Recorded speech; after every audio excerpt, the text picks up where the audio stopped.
Part 2. Russian military plane landing in Cuba amid U.S. national emergency declarations.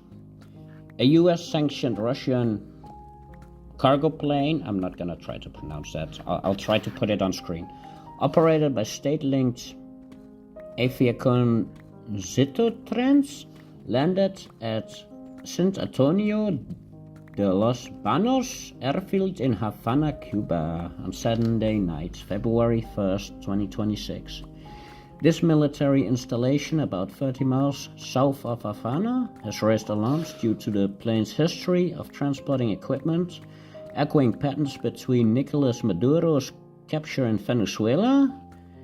The aircraft, registered RA-78765, previously flew to Venezuela, Nicaragua, and Cuba in late October 2025 amid escalating U.S. carcass tensions.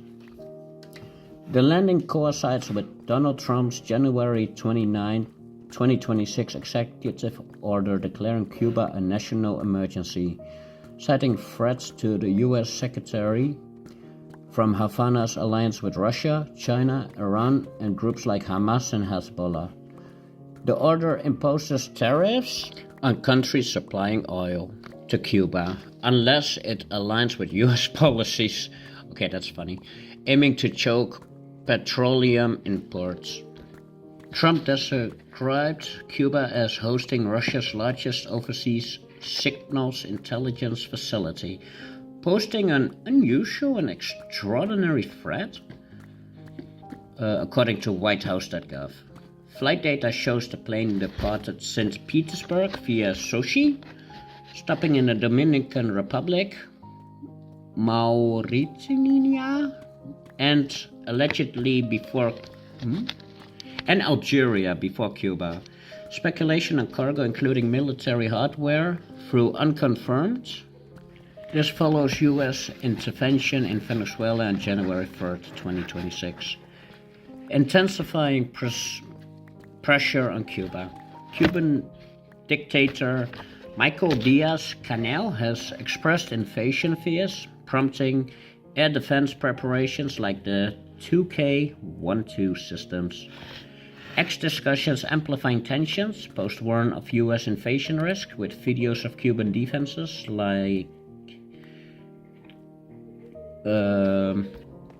at defense civil 20 or defense_civil 25, and users like Gaston Lever note disruptive flights possibly due to U.S. restrictions. Broader fallout includes canceling Caribbean flights post-Venezuela operation. Implications: this could signal Russia's support for Cuba amid U.S. sanctions, risking escalation. Trump's order uses secondary sanction-style mechanics, potentially isolating Havana economically. Well, at least they're already used to it, so they'll probably be fine. Timeline of events and the details. Late October 2025. Same plane flies to Venezuela, Nicaragua, Cuba amid tensions. DefenseNews.com. January 3rd, 2026. U.S. intervenes in Venezuela, capturing Maduro. Also DefenseNews.com. January 29, 2026. Trump declares Cuba national emergency, oil tariffs. whitehouse.gov. February 1st, 2026. The II-76 lands in Havana. FoxNews.com. That's it for this segment. We'll be right back. Don't forget to like, share, subscribe. Follow us on Rumble. Follow us on YouTube. And